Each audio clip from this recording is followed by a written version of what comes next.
नमस्कार, बहुत स्वागत है आपका सत्ता संवाद में और मैं हूं आपके साथ मोनिका नेगी।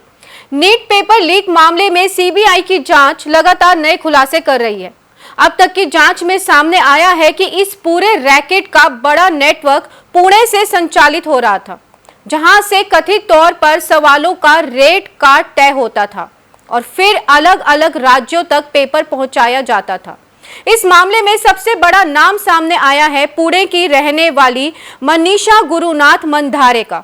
मनीषा पेशे से टीचर है और सबसे चौंकाने वाली बात यह है कि वो एनटीए के एक्सपर्ट पैनल का हिस्सा थी, यानी कि उन्हें नीट परीक्षा के सवालों तक सीधी पहुंच थी। सीबीआई के मुताबिक परीक्षा से पहले अप्रैल के आखिरी हफ्ते में मनीषा ने कुछ छात्राओं को अपने घर पर बुलाया और सीक्रेट क्लासेस चलाई। इन क्लासेस में छात्रों को वही सवाल और टॉपिक्स रटाए गए जो बाद में असली परीक्षा में पूछे गए। जांच एजेंसी का दावा है कि इसके बदले छात्रों और उनके परिवारों से लाखों रुपए वसूले गए। इस रैकेट में दूसरा बड़ा नाम है पीवी कुलकर्णी का, जो रिटायर्ड केमिस्ट्री लेक्चरर है। एनटीए ने उन्हें भी पेपर सेटिंग प्रक्रिया में एक्सपर्ट के तौर पर शामिल किया था। सीबीआई के मुताबिक कुलकर्णी ने भी छात्रों को अपने घर पर बुलाकर संभावित सवाल, ऑप्शंस और सही जवाब पहले से लिखवाए।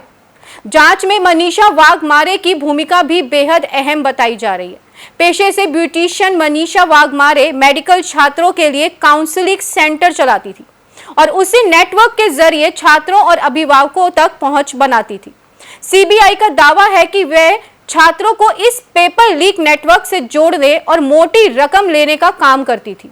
जांच एजेंसी को कॉल रिकॉर्ड्स और बैंक खातों से कई अहम सुराग मिले हैं।